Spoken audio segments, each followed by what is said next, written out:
Good morning students. अब हमारा next chapter है चैप्टर सेकंड फिजिक्स का force and laws of motion. Force and laws of motion आपने 8th class में भी फोर्स का चैप्टर पढ़ा था। फोर्स क्या था? अ पुश और pull acting on a body is known as force. तो अब फोर्स क्या होता है? ए पुश और पुल, ए पुश और पुल, ए पुश और पुल, इसको लिखेंगे an external effort, an external effort in form of push और पुल दैट चेंजेस या और tends to change the state of motion or of rest or of rest or of direction या direction of या dimension of the object।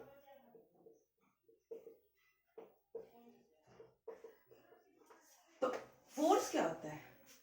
किसी भी object के ऊपर हम बाहर से एक्सटर्नल एफर्ट लगाएं, मतलब बाहर से कुछ फोर्स अप्लाई करें। एन एक्सटर्नल एफर्ट, बाहर से कोई भी एफर्ट लगाना एक्सटर्नल, इन फॉर्म ऑफ, किस फॉर्म में? या तो उस ऑब्जेक्ट को पुश करके या उसको पुल करके, जिससे क्या हो जाए, उस ऑब्जेक्ट की क्या है, या तो उसकी चेंज हो जाए स्टेट, या वो चेंज होने की कोशिश करे। दैट चेंजेस और टेंड्स टू चेंज क्या? The state of motion. अगर वो मोशन में है तो वो उसकी स्टेट चेंज करके क्या बता, रेस्ट में आ जाए। रेस्ट में ना आए तो मोशन में ही और मोशन में हो जाए, या रेस्ट में हो, या डायरेक्शन चेंज कर ले। मतलब किसी भी ऑब्जेक्ट पे हमने फोर्स लगाया तो क्या है, ये क्या पता वो अपनी डायरेक्शन चेंज कर ले, या अपनी क्या है, डायमेंशन चेंज कर ले। डायमेंशन यानी क्या है, उसका शेप या साइज चेंज कर ले। जैसे हम बैलून लेते हैं, बैलून को हम प्रेस करते हैं तो उसकी शेप चेंज हो जाती है ना। तो उसको क्या बोलते हैं कि किसी भी ऑब्जेक्ट, कोई भी ऑब्जेक्ट क्या है, अपनी डायमेंशन चेंज कर रहा है, मतलब अपनी शेप या साइज चेंज कर रहा है। तो फोर्स समझ में आया कि an external effort that tends to changes या changes the state of rest, motion, direction and dimension of the object. फिर उसके बाद क्या है, फोर्स की डेफिनेशन बेटा लिख भी लेना आप और समझ भी अच्छे से लो। उसके बाद है टाइप्स ऑफ फोर्सेस। फोर्स के types, types of force. First है कॉन्टैक्ट फोर्स, सेकंड है हमारा non contact force. Contact force, किसी भी ऑब्जेक्ट के ऊपर फोर्स लगाना कि वो उसको उस ऑब्जेक्ट के क्या कॉन्टैक्ट में आना पड़ेगा। कॉन्टैक्ट फोर्स लगाने के लिए मतलब उसके ऊपर फोर्स लगाने के लिए क्या है, हमें कॉन्टैक्ट में आना जरूरी है। तो इसका एग्जाम्पल क्या क्या हो सकता है? इसका एग्जाम्पल है एक तो अप्लाइड फोर्स, अप्लाइड फोर्स। उसके बाद है फ्रिक्शनल फोर्स, उसके बाद है नॉर्मल रिएक्शन। अब ये सोचोगे क्या लिख दिया मैम ने? अप्लाइड फोर्स यानी अब ये कोई भी बॉक्स है, इसके ऊपर हम बाहर से एक्सटर्नल एफर्ट लगाएंगे, मतलब इसके कांटेक्ट में आके जो फोर्स लगाएंगे, तो क्या किया हमने, इसके ऊपर फोर्स अप्लाई किया ना, तो this is known as applied force, है ना। उसके बाद फ्रिक्शनल फोर्स क्या होता है, जब वो ऑब्जेक्ट क्या हमारी सरफेस पे मूव कर रहा है तो सरफेस भी तो उसके ऊपर कोई ना कोई नीचे से फोर्स लगा रही है, मतलब वो कौन सा फोर्स हो गया, वो हो गया बेटा फ्रिक्शनल फोर्स। उसके बाद क्या है, नॉर्मल रिएक्शन क्या होती है, जब मैंने किसी भी ऑब्जेक्ट को जमीन के ऊपर रख रखा है तो उसका वेट क्या है, डाउनवर्ड डायरेक्शन में एक्ट कर रहा है ना। वेट क्या है, वेट एक्टिंग ऑन क्या है, डाउनवर्ड डायरेक्शन। तो ऊपर क्या लग रहा है, नॉर्मल रिएक्शन, मतलब वो क्या है, परपेंडिकुलर ही रखा है ना उस सरफेस के ऊपर, तो इसका वेट तो डाउनवर्ड डायरेक्शन में एक्ट करता है, लेकिन ये जो ऑब्जेक्ट है ना, ये क्या है, नॉर्मल रिएक्शन भी लगा रहा है। तो इसको बोलते हैं नॉर्मल रिएक्शन। मतलब परपेंडिकुलर डायरेक्शन में भी कुछ फोर्स एक्ट कर रहा है, उसका वेट डाउनवर्ड है, तो परपेंडिकुलर डायरेक्शन में क्या हो गया, नॉर्मल रिएक्शन। तो कांटेक्ट फोर्स क्या है, ऐसा फोर्स जिसको लगाने के लिए हमें कांटेक्ट में आना जरूरी है, contact physically, we can interact an object physically is known as contact force. Example applied force, frictional force and normal reaction. उसके बाद है नॉन कॉन्टैक्ट फोर्स यानी ग्रेविटेशनल फोर्स। ग्रेविटेशनल फोर्स, अब आपको पता है कि हमारी अर्थ के चारों, सन अर्थ के चारों तरफ रिवॉल्व कर रहा है, क्यों, ग्रेविटेशनल फोर्स की वजह से। वो उसके साथ कांटेक्ट में नहीं है, लेकिन ग्रेविटी की वजह से क्या कर रहा है, वो उसके चारों तरफ रोटेट कर रहा है। उसके बाद क्या है, एग्जांपल है इसके ग्रेविटेशनल फोर्स। उसके बाद है इलेक्ट्रोस्टैटिक फोर्स। इलेक्ट्रोस्टैटिक भी आपके ना 8th क्लास में आया था कि दो चार्ज ऑब्जेक्ट के बीच में फोर्स, उनमें से एक तो चार्ज होगा, एक अनचार्ज, मतलब like charge repel, unlike charge attract, तो वो होता है इलेक्ट्रोस्टैटिक फोर्स। उसके बाद क्या है एग्जांपल इसके, ग्रेविटेशनल, इलेक्ट्रोस्टैटिक फोर्स, और उसके बाद क्या है, मैग्नेटिक फोर्स।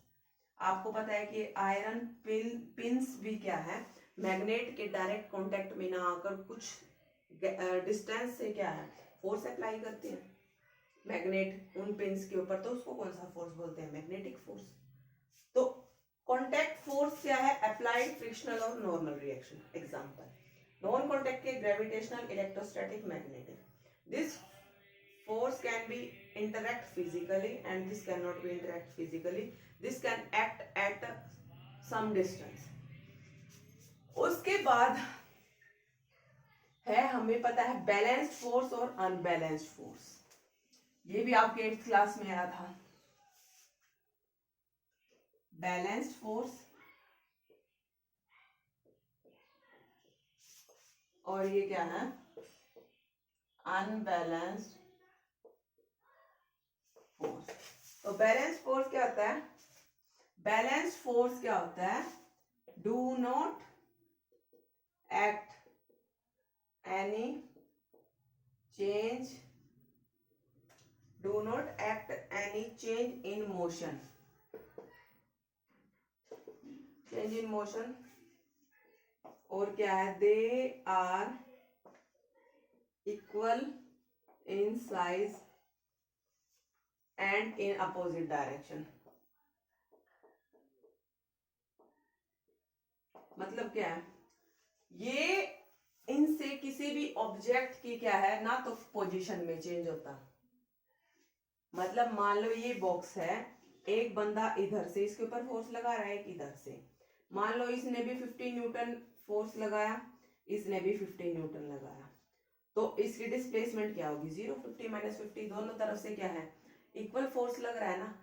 फोर्स का क्या है, इक्वल इन साइज है और अपोजिट डायरेक्शन में, यानी ये 50 लगा रहा है तो दूसरा भी 50 लगा रहा है, तो 50 माइनस 50 क्या होगा, 0।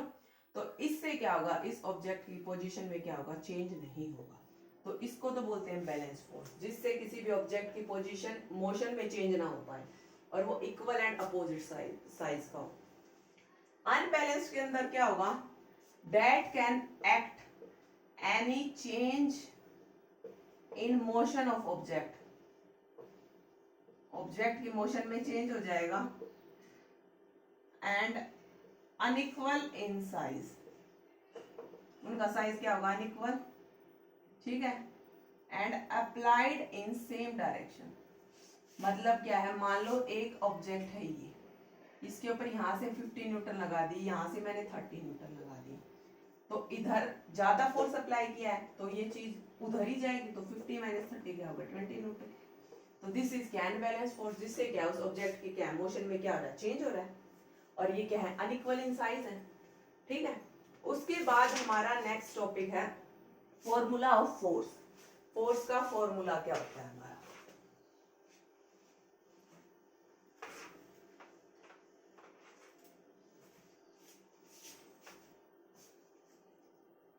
ये आप अपने नोट्स बना लेना स्टेप वाइज।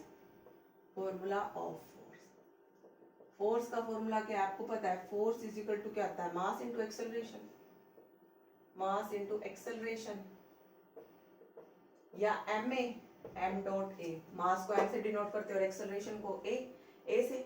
अब उसके बाद हमने फर्स्ट चैप्टर में क्या पढ़ा था, ए का फॉर्मूला क्या आता है, v minus you by T, acceleration क्या आता है, final velocity minus initial velocity by 2। और एक फॉर्मूला और क्या आता है, हमने थर्ड इक्वेशन ली थी, v square minus u square is equal to 2as। इससे हम a की वैल्यू निकाल लें तो क्या आएगी, v square minus u square by 2s आ जाएगी। तो एक तो एक्सेलरेशन का फॉर्मूला ये हो गया और एक ये हो गया, इसको इस इक्वेशन के अंदर पुट करते हैं। इन वन F क्या हो गया, मास इनटू एक्सेलरेशन की जगह ये पुट कर दिया v minus you by T, और एक इधर दूसरे फॉर्मूले में F इज इक्वल टू क्या है, ma, a की जगह ये पुट कर दिया v square minus u square by 2s। अब मान लो कि मेरे को फोर्स निकालना है, ठीक है, मेरे को क्वेश्चन में दिया हुआ है we can find out the value of force, मुझे मास गिवन है, मुझे डायरेक्ट एक्सेलरेशन नहीं दे रखा, मुझे दे रखा है इनिशियल वेलोसिटी, फाइनल वेलोसिटी और टाइम, तो मैं ये फॉर्मूला यूज करूंगा, ठीक है।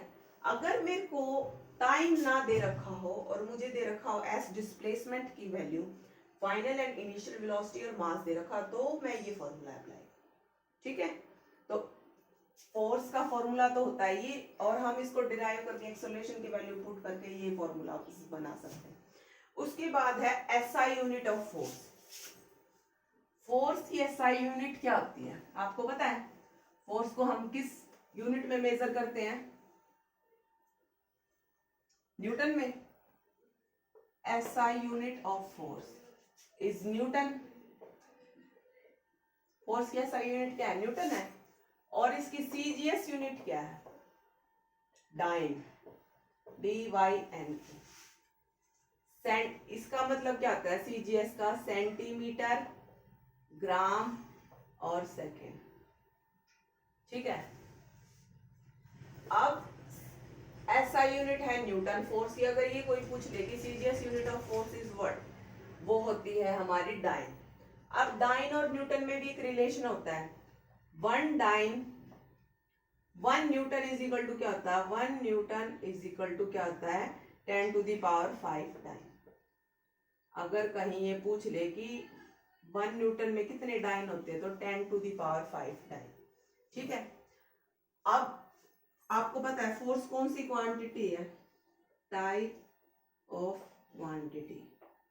फोर्स क्या है, वेक्टर है ना, तो इट इज ए क्या है, it is a vector quantity, क्योंकि इसके अंदर हमें उसके मैग्नीट्यूड के साथ साथ डायरेक्शन बतानी पड़ती है ना। मैंने एग्जांपल दिया था कि गेट को ओपन करना है, तो उसके लिए हमें फोर्स के साथ साथ ये बताना पड़ेगा कि हमें कौन सी डायरेक्शन में ओपन करना है। तो फोर्स क्या होगी हमारी, वेक्टर क्वांटिटी। उसके बाद हमारा नेक्स्ट टॉपिक है इनर्शिया। अब आप लोगों के लिए नई चीज आई है inertia, INERTIA। So what is inertia, कोई भी ऑब्जेक्ट क्या है, उसको एक वरदान मिला हुआ है, अगर वो रेस्ट में है तो वो अपने आप को रेस्ट में रहने की कोशिश करेगा, अगर वो ऑब्जेक्ट मोशन में है तो वो अपने आप को मोशन में रखने की कोशिश करेगा। कब तक, जब तक कि उसके ऊपर बाहर से कोई एक्सटर्नल फोर्स ना लगा है। तो इनर्शिया क्या होता है, tendency of an object, tendency of an object, किसी भी ऑब्जेक्ट की tendency to remain in state of rest और